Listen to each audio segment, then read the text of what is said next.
Good morning all friends. मेरे legal advice by Sheikh Javed Mohammad advocate channel पर आपका स्वागत है। आज मैं आपके लिए सुप्रीम कोर्ट ऑफ इंडिया का एक लैंडमार्क जजमेंट काले बनाम deputy director of consolidation 1976 3SCC landmark judgement लेकर आया हूं।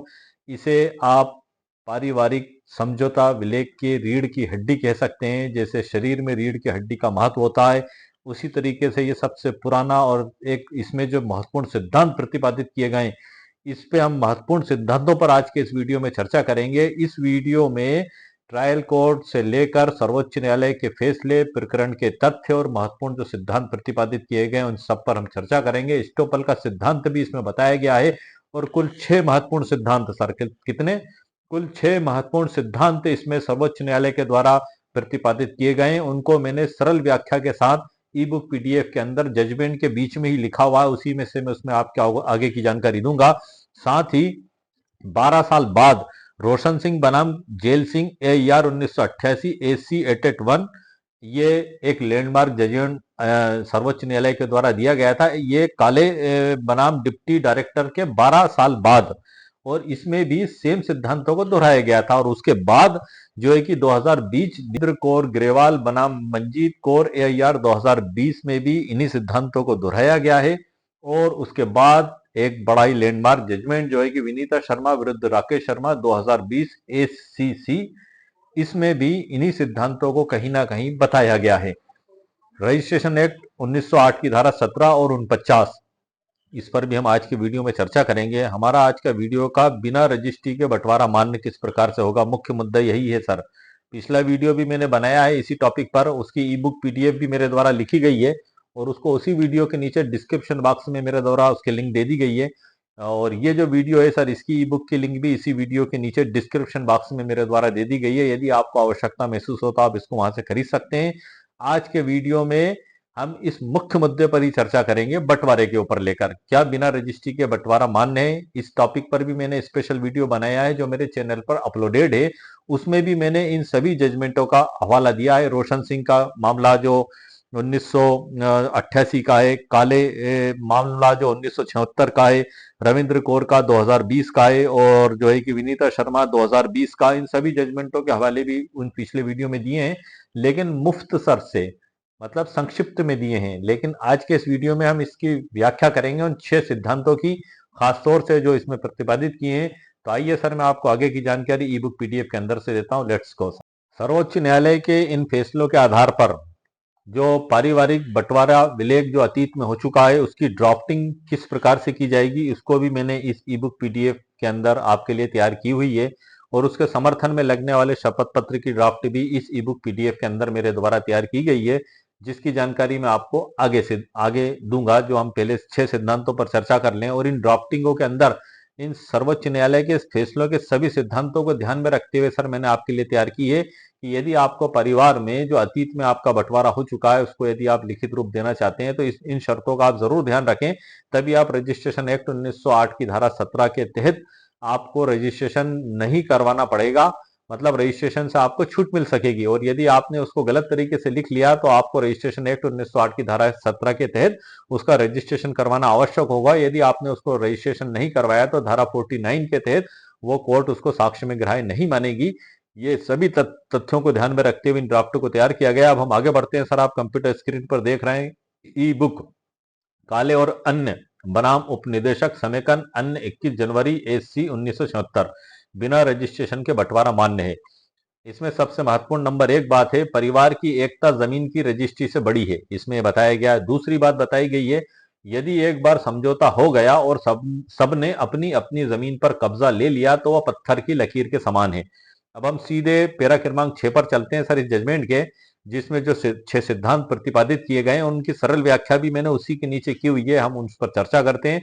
उसके बाद इस फैसला के जो मुख्य तथ्य हैं और ट्रायल कोर्ट से लेकर सर्वोच्च न्यायालय के जो निर्णय हैं और इसके मुख्य सिद्धांत हैं उस पर भी हम चर्चा करेंगे। आइए सर, लेट्स गो। नीचे ले जा रहा हूं, ये काफी लंबा जजमेंट है, आप देख रहे हैं, और मैंने हाईलाइट किया हुआ है ये 6 सिद्धांत जो आप देख रहे हैं कंप्यूटर स्क्रीन पर, इसमें आया हुआ है पैरा क्रमांक 6 में। दूसरे शब्दों में, पारिवारिक समझौते के बाध्यकारी प्रभाव और मूल तत्वों को ठोस रूप देने के लिए इस मामले को निम्नलिखित प्रस्तावों के रूप में संक्षेपित किया जा सकता है।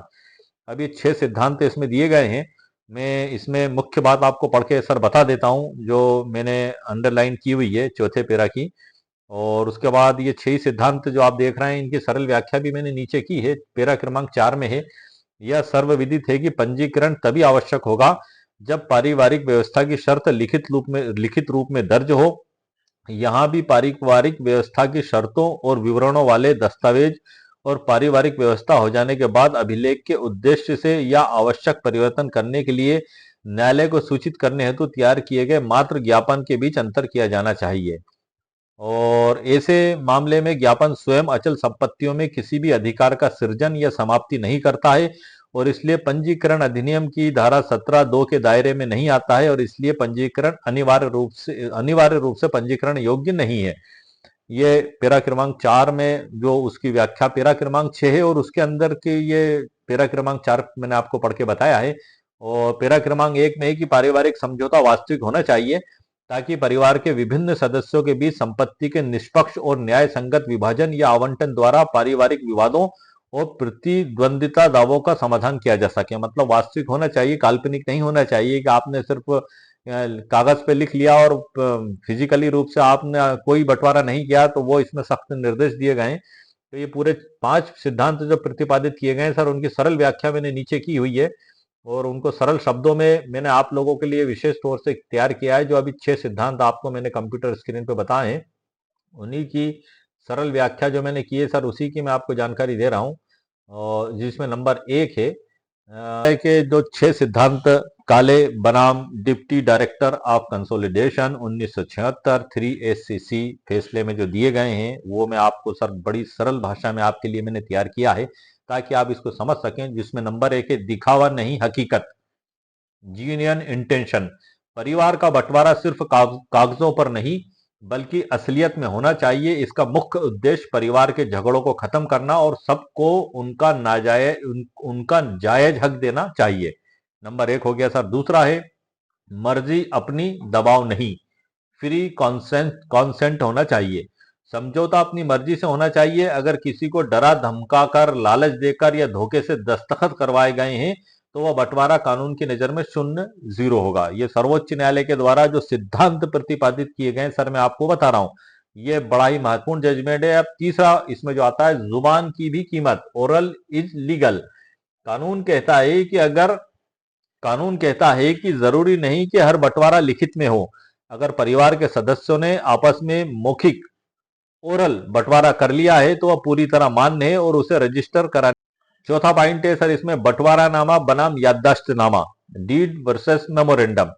डीड अगर आप उसी समय लिखकर अधिकार तय कर रहे हैं तो रजिस्ट्री जरूरी है। रजिस्ट्री मतलब रजिस्ट्रेशन एक्ट 1908 की धारा 17 के तहत रजिस्ट्रार कार्यालय में जाके रजिस्ट्रेशन करवाना।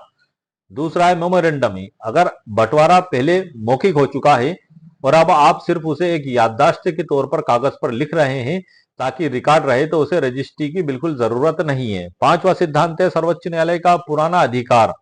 समझौता उन्हीं लोगों के बीच होना चाहिए जिनका संपत्ति में पहले से कोई हक या दावा हो। अगर कोई अपना हिस्सा किसी दूसरे सदस्य के पक्ष में छोड़ देता है तो कानून मान लेता है कि लेने वाले का पहले से वहां कोई हक मौजूद था। छठा है विवाद खत्म, बात खत्म, फाइनल एंड बाइंडिंग। एक बार जब सबने मिलकर समझौता कर लिया, चाहे वह कानूनी दावों पर आधारित हो या सिर्फ आपसी मन मुटाव खत्म करने के लिए, तो वह पत्थर की लकीर है। बाद में कोई भी पक्षकार अपनी बात से पलट नहीं सकता, स्टॉपल हो जाता है वो, इसमें बताया गया है। और इसमें ये पूरे 6 सिद्धांत सर मैंने आपको बता दिए सर्वोच्च न्यायालय के द्वारा जो इसमें बताए गए। इन 6 सिद्धांतों का निचोड़ यह है कि कानून परिवार की शांति को कागजी कार्रवाई से ज्यादा महत्व देता है। अगर आपका बंटवारा ईमानदार है तो सुप्रीम कोर्ट आपके साथ खड़ा हुआ है। ये इसमें महत्वपूर्ण सिद्धांत सर बताए गए हैं और अब हम इसकी सरल व्याख्या पर चलते हैं जो मैंने आप लोगों के लिए स्पेशली तैयार करके रखी है ई बुक पीडीएफ के अंदर। काफी बड़ा जजमेंट है, तकरीबन 20-25 पेज का, लेकिन फिर भी हम इसके मुख्य तथ्य जो हैं वो मैं आपको बता देता हूं। आप देख रहे हैं काले बनाम डिप्टी डायरेक्टर 1976 के फैसले का विवरण और सरल व्याख्या। इसमें जो मूल मालिक हैं सर, प्रकरण के तथ्य देख लेते हैं हम थोड़े से, fact of the case. Lakshman Singh जिनकी मृत्यु 1948 में हो गई थी, उनकी 3 बेटियां टिकिया जो विवाहित थी, हर प्यारी और राम प्यारी अविवाहित थी। विवाद जो था लक्ष्मण का नाती टिकिया का बेटा और काले लक्ष्मण की बेटियों के बीच उत्तराधिकार को लेकर इसमें विवाद हुआ था। समझौता जो इनके मध्य हुआ था 1956 में हुआ था। विवाद के दौरान पक्षों के बीच एक मौखिक समझौता हुआ। इसके तहत जमीन को दो हिस्सों में बांटा गया। नंबर एक है खाता 5 और 90 काले अपीलकर्ता को मिला और खाता 53 204 हर प्यारी और राम प्यारी बेटियों को मिला। न्यायालय को सूचना 1956 में उन्होंने नायब तहसीलदार को एक याचिका देकर इस समझौते की जानकारी दी, जिसके आधार पर 1997 में नामांतरण हो गया इनका।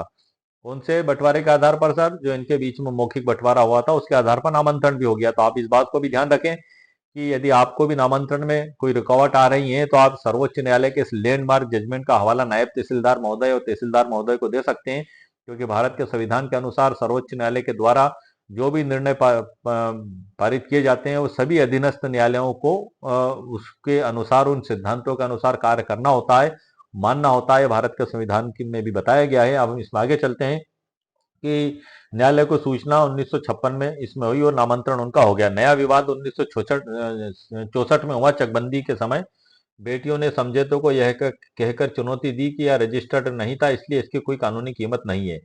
ये मुद्दा यहां से खड़ा हो गया। अब निचली अदालत से लेकर सुप्रीम कोर्ट तक का जो सफर है हम उसे देख लेते हैं। समेकन अधिकारी, कॉन्सिलिडेशन ऑफिसर, समझौते को नहीं माना और बेटियों के पक्ष में फैसला दे दिया। दूसरा, बंदोबस्त अधिकारी, सेटलमेंट ऑफिसर ने क्या किया? समझौते को बहाल किया और काले के पक्ष में फैसला दे दिया। तीसरा, उपनिदेशक चकबंदी, डिप्टी डायरेक्टर ने क्या किया? इसमें बंदोबस्त अधिकारी के आदेश को पलट दिया और कहा कि रजिस्ट्री के बिना समझौता बेकार है। इलाहाबाद हाई कोर्ट में जो मामला पहुंचा तो हाई कोर्ट ने भी उपनिदेशक की बात मानी और काले की याचिका को खारिज कर दिया। छठा, सुप्रीम कोर्ट में जो मामला पहुंचा वहां से अंतिम निर्णय दिया गया। सुप्रीम कोर्ट ने हाई कोर्ट के फैसले को रद्द किया और पारिवारिक समझौते को पूरी तरह से वैध माना। सुप्रीम कोर्ट का सारांश और जो महत्वपूर्ण पेरा है वो सर मैं आपको बता दूं इस जजमेंट में कि पेरा नियम 3 और 2, मौखिक समझौता और रजिस्ट्री की आवश्यकता नहीं। ये सर्वोच्च न्यायालय के द्वारा इसमें बताया गया 1 और 2, नियम 1 और 2 जो इसमें है, मौखिक समझौता और रजिस्ट्री की आवश्यकता नहीं। पेरा क्रमांक प्रस्ताव संख्या 3 और 4, कोर्ट ने स्पष्ट किया कि पारिवारिक समझौता मौखिक हो सकता है। हम सर्वोच्च न्यायालय पे आ चुके हैं सर, वहां से जो सिद्धांत पारित किए गए वही मैं आपको बता रहा हूं। कोर्ट ने स्पष्ट किया कि पारिवारिक समझौता मौखिक हो सकता है यदि बाद में इसे केवल कोर्ट को सूचित करने के लिए लिखा जाता है तो इसे मेमोरेंडम माना जाता है। अब यहाँ कई बार नोटरी वकील साहब के द्वारा भी ये सवाल किया गया था कि क्या इसकी नोटरी की जा सकती है, तो सब जब सर्वोच्च न्यायालय के द्वारा बताया गया है कि मौखिक समझौता मान्य है, उसको बाद में लिखा जाता है तो रजिस्ट्रेशन एक्ट की धारा 17 के तहत उसका रजिस्ट्रेशन भी आवश्यक नहीं है।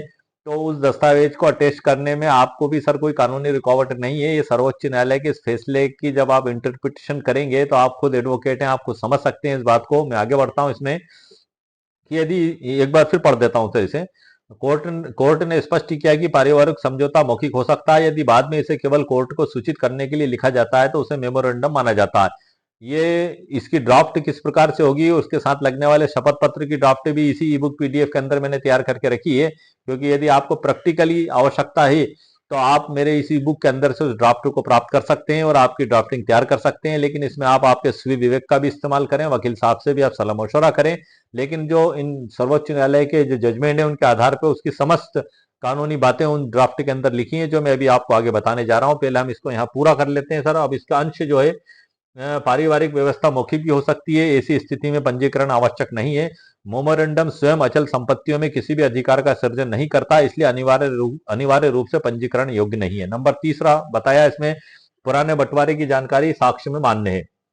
ये इसमें बताया गया है पेरा क्रमांक में कि कोर्ट ने माना कि जो दस्तावेज केवल अतीत की घटना बताता है वह धारा 17(2) के दायरे से बाहर है, मतलब उसके रजिस्ट्रेशन की आवश्यकता नहीं है। और पारिवारिक व्यवस्था हो जाने के बाद अभिलेख के उद्देश्य से या न्यायालय को सूचित करने हेतु तैयार किए गए मात्र ज्ञापन को पंजीकरण की आवश्यकता नहीं है। सर्वोच्च न्यायालय ने इस लैंडमार्क जजमेंट में यह स्पष्ट कर दिया है।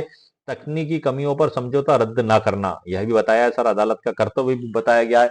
कोर्ट ने कहा है कि पारिवारिक शांति के लिए तकनीकी नियमों और रजिस्ट्री को आड़े नहीं आने देना चाहिए।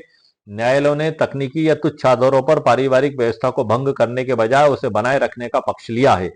एस्टोपल का सिद्धांत सबसे ठोस है सर जो इसमें बताया गया है। ये 4 में लिखा हुआ है, मैंने पैरा क्रमांक 4 में येलो कलर से हाईलाइट किया हुआ है, आप देख लें इसमें ई बुक पीडीएफ के अंदर। इस फैसले में कोर्ट ने एक और बड़ी बात कही जो मैंने आपको पहले भी ऊपर पढ़ के बताई है अभी, क्या बात कही कि जिसने समझौते का लाभ लिया वह उसे चुनौती नहीं दे सकता। बेटियों ने 1956 से 1964 तक उस जमीन का सुख भोगा जो उन्हें समझौते में मिली थी, इसलिए अब वह यह नहीं कह सकती कि रजिस्ट्री नहीं है इसलिए बंटवारा रद्द करो। तो ये हमारे सर वीडियो में जो मैंने आपको मुकम्मल कानूनी जानकारी प्रदान कर दी है, और इसकी एक प्रो टिप भी मैंने लिखी है कि जब भी आप इस केस का जिक्र करें, काले बनाम डिप्टी डायरेक्टर को पारिवारिक समझौते की गीता भी कहा गया है, गीता भी कहा गया है, यह जजमेंट स्पष्ट करता है कि परिवार की एकता जमीन की रजिस्ट्री से बड़ी है, और अगर एक बार समझौता हो गया और सबने अपनी अपनी जमीन पर कब्जा ले लिया तो पत्थर की लकीर है। या इसमें एक बहुत ही महत्वपूर्ण सवाल भी है सर, मैंने आपके लिए ई बुक में लिखा हुआ है। कई बार पुराने फैसले बदल जाते हैं, या आप देख लें कंप्यूटर स्क्रीन पर मैंने बोल्ड अक्षरों में लिखा है, बहुत ही महत्वपूर्ण सवाल। कई बार इसमें जो लिखा है काले बनाम डायरेक्टर 1976 के साथ भी ऐसा नहीं हुआ है। कई बार लोगों के मन में आता है ऐसा कि कानून कई बार पुराने फैसले बदल जाते हैं कि भाई ये 1976 का फैसला है तो अब तो बदल चुका होगा। नो सर, ये बदला नहीं है, बल्कि ये जैसे इंसान के शरीर में रीढ़ की हड्डी होती है, अगर रीढ़ की हड्डी ना हो तो इंसान के शरीर का कोई महत्व ही नहीं है। ऐसे ही ये अतीत में हुए पारिवारिक बंटवारे का रजिस्ट्रेशन आवश्यक नहीं है। यदि बाद में लिखा जाता है तो ये उसकी रीढ़ की हड्डी है और ये बदला नहीं है सर, बल्कि इसका इस्तेमाल आगे तक हुआ है। मैं आपको इसके ऐतिहासिकता के भी बारे में जानकारी दे देता हूं। इसकी जो ऐतिहासिक प्रमाण सर जो मिलते हैं, इस फैसले को अब तक 687 से भी अधिक बार उच्च न्यायालय और उच्चतम न्यायालय द्वारा एक मिसाल के रूप में इस्तेमाल किया जा चुका है सर। इसी प्रकार से जो रोशन सिंह का मामला है वो भी एक लैंडमार्क जजमेंट है, और ये 1988 का है, और इसको भी 35 वर्षों में 200 से अधिक बार सर्वोच्च न्यायालय और हाई कोर्ट ने मिसाल के रूप में सर इस्तेमाल किया है।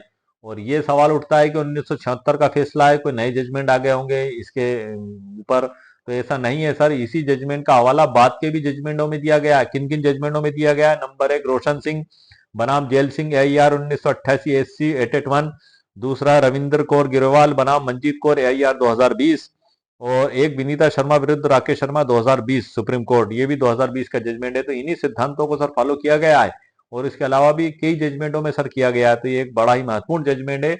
और हम वही मुद्दे की बात पर आते हैं लौटकर, बुक PDF के अंदर भी लिख दी है। आज 2026 में भी यह जजमेंट न केवल लागू है बल्कि यह और भी अधिक शक्तिशाली हो गया है।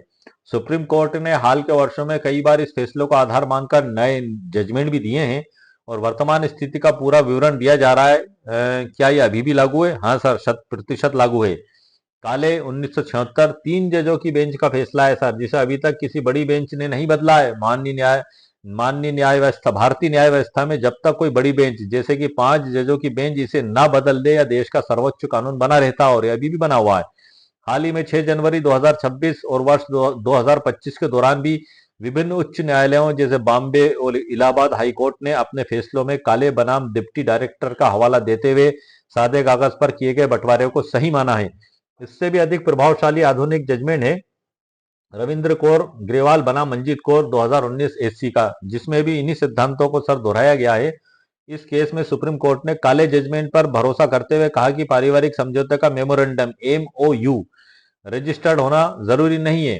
खास बनाम राकेश शर्मा 2020 SC, यह बेटियों के अधिकार पर था, लेकिन इसे कोर्ट ने मौखिक बंटवारे को मान्यता दी इसमें भी, और कोर्ट शर्त भी लगा के कोर्ट ने कहा है कि अगर मौखिक बंटवारा पुराना है तो उसके समर्थन में सार्वजनिक दस्तावेज जैसे बिजली बिल, टैक्स रसीद या पुराने नोटरी कागज मौजूद है तो उसे अदालत स्वीकार करेगी।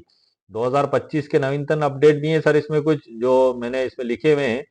और इसी प्रकार से पुराना आधार और नया आधार, और कब्जे का आधार, पुराना आधार काले बनाम डिप्टी डायरेक्टर, नया आधार रविंद्र कौर ग्रेवाल, कब्जे का आधार विनीता शर्मा, ये सब कुछ इसमें बताया गया है।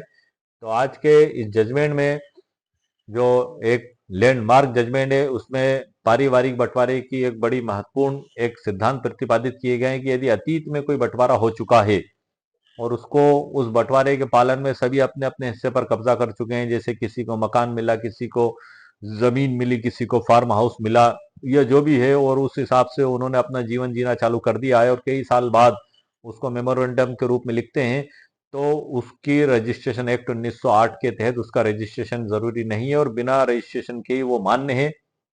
कोर्ट में भी सर वो मान्य है, ये सर्वोच्च न्यायालय के फैसले हैं।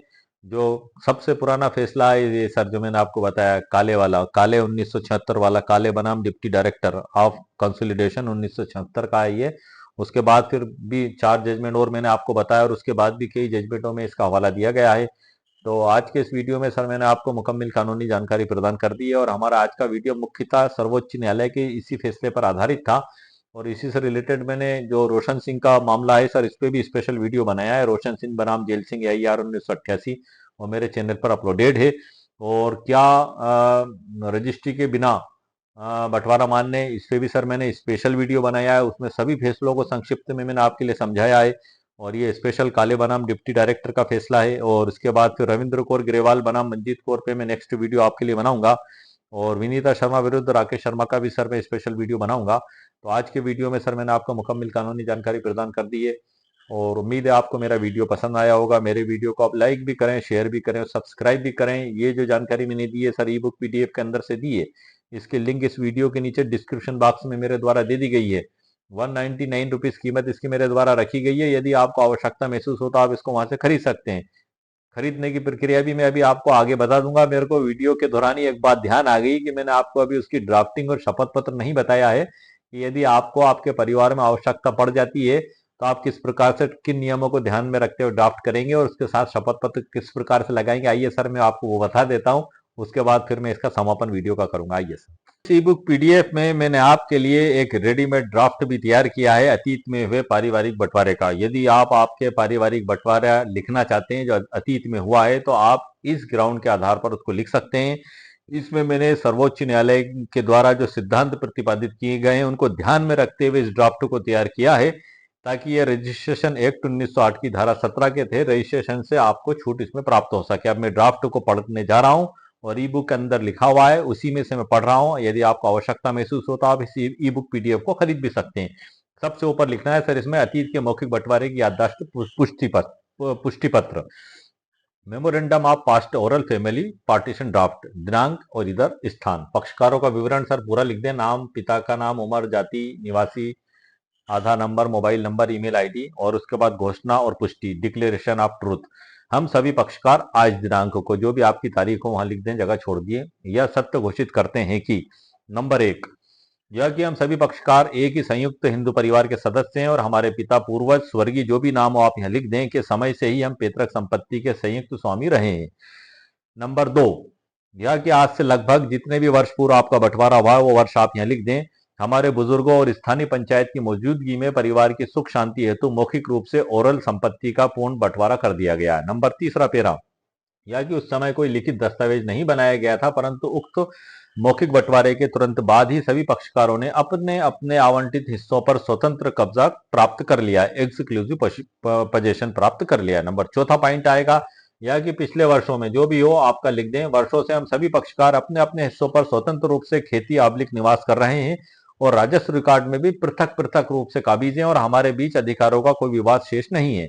5वां पैरा आएगा, यह कि वर्तमान में भविष्य की स्पष्टता हेतु हम आज इस याददाश्त पत्र के माध्यम से उसी अतीत में हुए मौखिक बंटवारे की केवल पुष्टि मतलब कंफर्मेशन कर रहे हैं। यह दस्तावेज आज कोई नया बंटवारा नहीं कर रहा है, बल्कि पहले से चली आ रही वास्तविक स्थिति को केवल रिकॉर्ड कर रहा है। जैसा कि रोशन सिंह बनाम जिले सिंह 1988 SC माननीय उच्चतम न्यायालय द्वारा मान्य किया गया है, और साथ ही काले बनाम कॉन्सिलिडेशन 1976 जो हमारा अभी शीर्षक है द्वारा मान्य किया गया, और संपत्ति का विवरण आएगा उसके नीचे, खसरा, नंबर, रकबा, दिशा, चतुर्थ सीमा, सभी कुछ आपको इसमें लिखना है, और अंत में पक्षकारों के हस्ताक्षर, अंगूठा और 2 गवाहों के दस्तखत। ये आप इसमें, ये मैंने जजमेंट की ड्राफ्ट बता दी सर, उसकी पारिवारिक बंटवारे की जो अतीत में हुआ है, तो आपको इस तरीके से उसकी ड्राफ्ट करना है, ताकि आप रजिस्ट्रेशन एक्ट 1908 की धारा 17 के तहत जो सर्वोच्च न्यायालय ने बताया है कि उसका रजिस्ट्रेशन आवश्यक नहीं, उसका आप लाभ ले सकें। ये कानून के तहत और नियमों के साथ मैंने तैयार किया है, लेकिन ये एक आपको बताने की, समझाने की कोशिश है। इस पे अमल करने से पहले आप आपके वकील साहब से जरूर सलाह मशवरा करें, क्योंकि हर केस की परिस्थिति और कंडीशन अलग अलग होती है। अब इसके साथ जो शपथ पत्र लगेगा उसकी क्या ड्राफ्ट हो गई वो भी सर मैं आपको बता देता हूँ। और ये ड्राफ्ट मैंने मेरे पिछले वीडियो में भी सर बताई है, रोशन सिंह वाले मामले में, और उससे पिछले वीडियो में भी मैंने बताई है। ड्राफ्टिंग मैंने हर वीडियो में इसलिए बताई है क्योंकि ये आम व्यक्ति के जीवन में उपयोग में आने वाली ये आवश्यकता है, और हर व्यक्ति बड़ा परेशान रहता है बंटवारे को लेकर कि हम किस प्रकार से लिखें, क्या करें क्या ना करें। तो ये समस्या का समाधान करते हुए ड्राफ्ट मैंने स्पेशल आप लोगों के लिए तैयार की है, सर्वोच्च न्यायालय के लैंडमार्क जजमेंटों के सिद्धांतों को इसमें शामिल करते हुए। अब इसमें कुछ महत्वपूर्ण बात मैं और बता दूं, इस मेमोरेंडम को तैयार करते समय भाषा भूतकाल मतलब पास्ट टेंस में ही आप रखें, या न कहें कि हम आज बांट रहे हैं, बल्कि कहें कि हम बटे हुए हैं और आज इसे कागज पर ला रहे हैं। यही बारीकी आपके दस्तावेज को रजिस्ट्रेशन की अनिवार्यता से बचाती है। ग्रामीण क्षेत्रों जैसे तहसील या पटवारी कार्यालय में नामांतरण या रिकॉर्ड दुरुस्ती के लिए प्रक्रिया सर थोड़ी अलग होती है।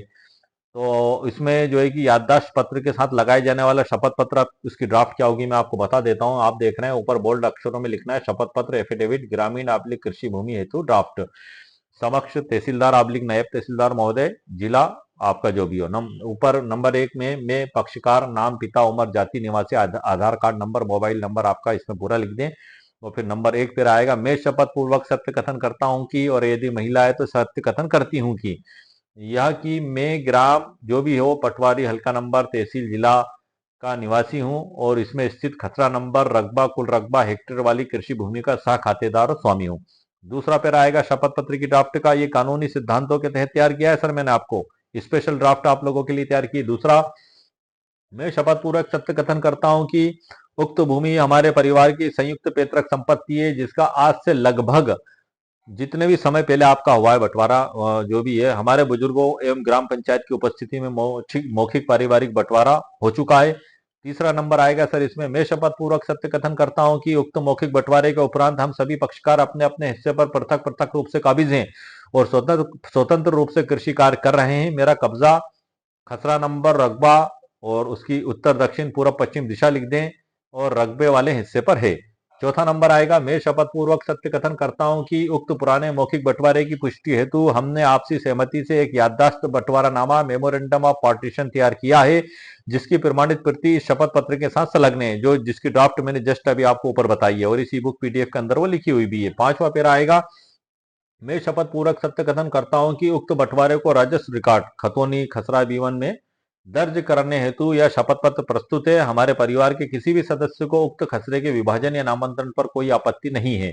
मैं शपथ पूर्वक सत्य कथन करता हूं कि यह शपथ पत्र आज माननीय सर्वोच्च न्यायालय द्वारा रोशन सिंह बनाम जिले सिंह 1988 और काले बनाम डिप्टी डायरेक्टर 1976 में प्रतिपादित सिद्धांतों के अनुरूप दिया जा रहा है। और उसके बाद आएगा सत्यापन, मैं उपरोक्त शपथ करता, ये जो आवेदन नामांकन का किस प्रकार से दिया जाएगा उस आवेदन की ड्राफ्ट भी सर मैंने ई बुक के अंदर दे रखी है। इसमें आवेदन की ड्राफ्ट किस प्रकार से दी जाएगी, और यदि आपको असुविधा होती है नामांकन में तो आप नायब तहसीलदार महोदय और तहसीलदार महोदय को इन जजमेंटों को हवाला भी आप दे सकते हैं, इनकी कॉपी भी आप जो है कि वहां पेश कर सकते हैं, बता सकते हैं कि सर्वोच्च न्यायालय ने जो है कि मौखिक बंटवारे को मान्य किया है और हम जो सादा लिखित कागज लाए ये सिर्फ अतीत में हमारे बीच में जो बंटवारा हुआ था उसके तथ्य इसमें लिखे हुए हैं और इस कागज से हमारे बीच में कोई भी आज बंटवारा नहीं हुआ, बंटवारा हमारा अतीत में हो चुका है, इसलिए आप नामांकन करें। यदि उनको कोई कानून की आवश्यकता महसूस होती है तो आप सर्वोच्च न्यायालय के लैंडमार्क जजमेंट को भी आप वहां पेश कर दें। यदि वो इस प्रकार से मना भी करते हैं तो आप उसकी एसडीएम ऑफिस में अपील भी कर सकते हैं, एसडीएम साहब के द्वारा भी उसका किया जा सकता है। ये सभी बातें इस ई बुक पीडीएफ के अंदर आगे मेरे द्वारा लिखी गई हैं, लेकिन आज मैं सिर्फ जजमेंट की जानकारी दे रहा हूं सर, उनके ऊपर मैं स्पेशल वीडियो आपके लिए फिर नेक्स्ट बनाऊंगा।